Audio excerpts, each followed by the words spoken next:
Hi, I'm John, your host, and welcome to Heart of Care, a podcast by AMCU. Here, we delve into the real voices of healthcare, sharing stories of resilience, humanity, and the unwavering heart that drives it all. Join us as we empathize, learn, support, and even find moments to laugh together.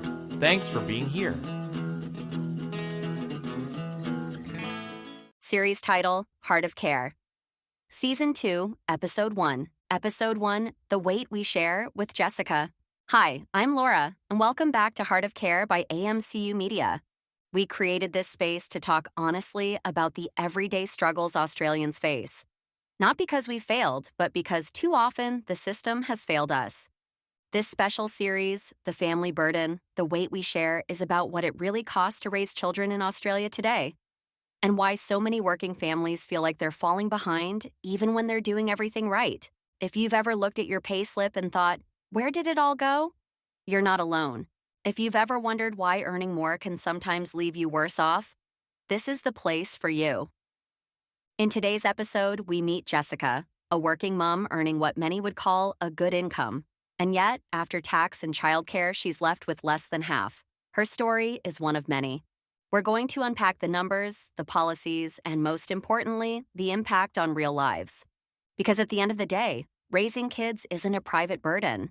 It's public work. And if we want a stronger future, we need to support the families building it. Let's get into it. Every single morning, as the sun barely touches the horizon, millions of Australian parents wake up. They do what they've always been taught is the bedrock of a good life, a responsible life. They get up, they go to work, they contribute, they pay their taxes, and they dedicate their lives to raising the next generation. They are the engine room of our society. But behind the closed doors of homes, in the quiet moments after the kids are asleep, or in the frantic rush of a barely there lunch break, many of these hardworking Australians are quietly asking a profound, unsettling question. Why doesn't it add up anymore? Why, despite all this effort, does it feel like we're constantly falling behind? In this episode, we are going to have a deep, honest look into the spiraling, often invisible cost of parenting in Australia, and the systemic failures that are quietly, but devastatingly, leaving our families behind. Segment 1, Setting the Scene.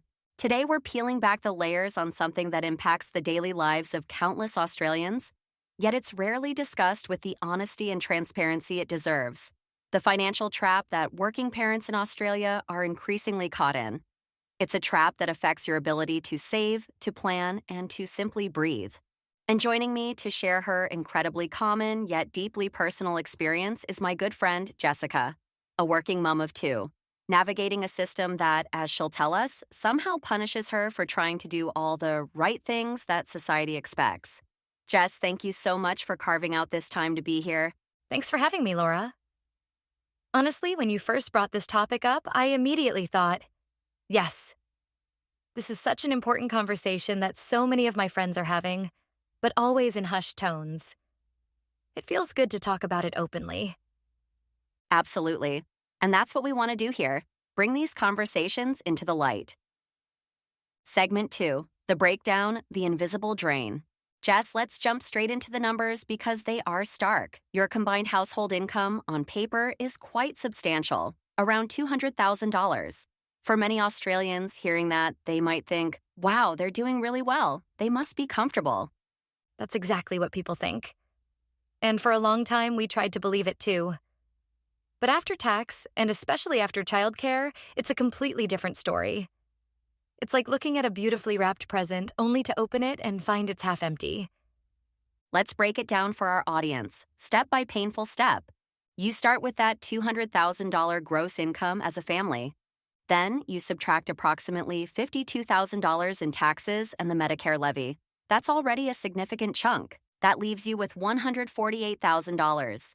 For many, that's still a healthy sum. But then comes the childcare. For 2 kids 5 days a week at an average of $160 per child per day, you're looking at a staggering $70,000 a year. And at your combined income level, the government childcare subsidy covers just 25% of that. So you're out of pocket around $50,000. It's a huge, unavoidable bill. And when you subtract that, your final actual take-home income is just $98,000. It's less than half of what we started with, Laura. Less than half. And that $98,000 for a family of 4?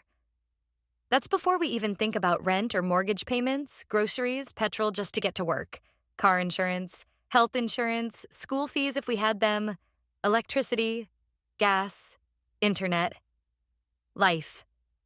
It makes you feel like you're constantly running on a treadmill that's speeding up faster than you can keep pace. And the mental load that comes with that financial squeeze must be immense. It absolutely is. You're always calculating, always worrying. There's no buffer. Segment 3, the cliff, the disincentive to earn more. And what if you earn more, Jess? Intuitively, people think, just get a raise, work harder. But your situation highlights a perverse incentive. It actually gets worse. We did the math for fun, well, not really fun, but out of necessity. We calculated that if one of us got a $10,000 raise, after the higher taxes we'd pay, and the further reduction in our childcare subsidy, we'd realistically only see about $2,000 extra in our take-home pay. It's devastating. It's what they call the welfare cliff. But it's not just about welfare anymore. It's about any kind of benefit, any subsidy. It penalizes you for trying to progress. It essentially says, why bother? And you are absolutely not alone in this, Jess. This is a critical point that so many parents, especially women who often have the lower second income, end up grappling with. They crunch these numbers and realize that their entire second income after tax literally just goes to cover the cost of childcare. The financial incentive to stay in work disappears. So they step out of work. And while that's a personal choice, it's often driven by a system that pushes them out. It's heartbreaking, Laura. Truly, I want to work. I love what I do, and I've worked hard for my career. I value my independence and my contribution outside the home. But when my entire paycheck, or a huge chunk of it, just goes to daycare and tax, I honestly sit there and ask myself, what's the point? Am I just working to pay someone else to raise my kids and the government to take a bigger slice? It feels like a lose-lose situation. Segment 4, systemic failure, the uneven burden. Let's zoom out even further and look at the bigger picture. Why are Australian families, and particularly working parents, shouldering such an incredible burden? Part of the answer lies in our fundamental tax structure. Australia relies on personal income tax for almost 50% of its total government revenue. That's incredibly high. Compare that to other developed nations. In France, it's around 18%. Germany, 25%. Even Canada, with its robust social services, sits at about 30%. So, why is Australia so different? Why do we lean so heavily on income tax? There are primarily 3 interconnected reasons. Firstly, our unique federal system means that states don't collect income tax. It's almost entirely a federal responsibility, leaving less room for states to fund their own services without federal grants or other revenue streams. Secondly, our goods and services tax, the GST, is stuck at just 10%. Many other comparable countries have much higher consumption taxes, which broadens the tax base. And thirdly, and this is a critical point, we barely tax wealth. Unlike many other nations, Australia has no inheritance tax. We have no broad-based wealth tax. And capital gains, profits from investments, typically get a significant discount, meaning they're taxed at half the rate of income from hard work. So basically, regular wage earners, people like us, working everyday jobs, doing the grind, we're carrying almost the entire load. While others, those who hold significant assets and wealth, legally pay far, far less in proportion to their actual financial capacity? Exactly, Jess. And it's not just about the numbers, it's about what that creates in our society. It's creating a very tangible and growing divide. Workers versus wealth holders. It fuels that feeling you described. That unfairness. That sense of running on a treadmill. Segment 5, Solutions and Solidarity, Learning from Others. This all sounds incredibly bleak, Laura. Are other countries doing this better? Is there a model we can look to? Absolutely, Jess. There are many examples of nations that have designed their tax and social systems to be more supportive of families and more balanced in their revenue collection. Take France and Germany, for example. Instead of solely taxing individuals, they often tax households. This means they consider the financial situation of the entire family unit, including dependents, leading to a more equitable distribution of the tax burden for parents. They also design their benefits and subsidies with much more gradual tapering. This means that as you earn more, you don't suddenly lose a huge chunk of your support. There's no sharp cliff. It's designed to always make it financially worthwhile to earn more, encouraging participation in the workforce. And crucially, many of these countries implement fairer, broader wealth taxes. Whether it's through inheritance taxes, taxes on significant assets, or more comprehensive capital gains taxes. This ensures that the burden of funding society's essential services isn't disproportionately placed on those who are working weekly. It sounds so sensible. So, why can't we do that here? What's stopping us from making these changes? That's the million-dollar question, Jess. And the hard truth is, often it's because the system, as it currently operates, works exceptionally well for those it was originally built to protect, or for those who benefit most from its current structure. Changing it means challenging powerful vested interests and having politically difficult conversations. But that doesn't mean we stay silent. We absolutely cannot afford to stay silent. We need to start by telling the fundamental truth. Raising kids is not just a personal choice or a private luxury. It is demanding, essential economic work. It builds the future workforce, the future taxpayers, the future innovators. And right now, our system fundamentally treats it like a private luxury that working families must somehow pay for themselves. Segment 6. The big idea, valuing the future. You know what's truly missing from our Australian tax and social security system? A basic, undeniable truth that should be at its very core. Every single child, simply by existing, has fundamental, essential needs. Food, clothing, shelter, education, care, health. These are not luxuries. They are necessities for human development. But currently, we offer no universal, tax-free offset or allowance that truly acknowledges this. Nothing to help families universally meet those essential needs, regardless of their income level. The support is means-tested, complex, and often creates those cliffs we talked about. What if we fundamentally change that paradigm? What if, as a society, we collectively decided to acknowledge this fundamental truth?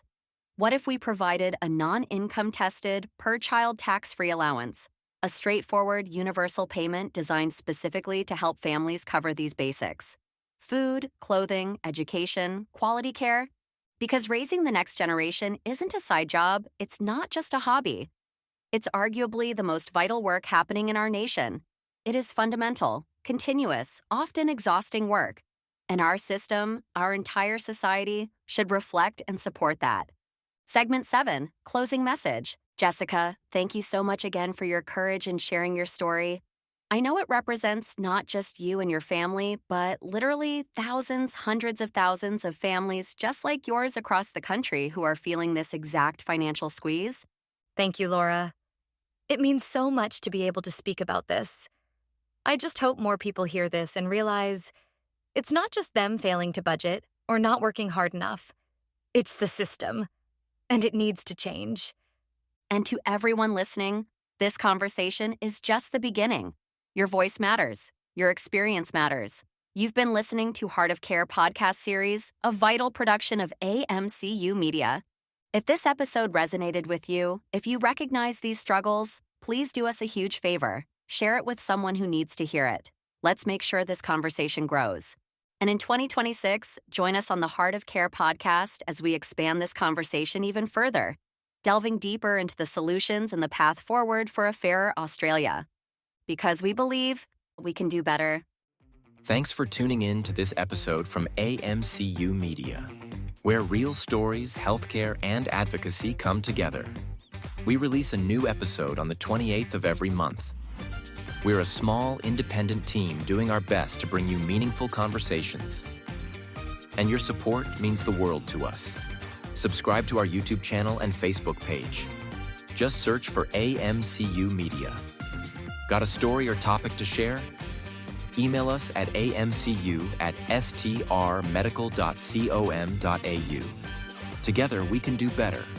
For care, for community, and for change. Until next time, thank you. And take care.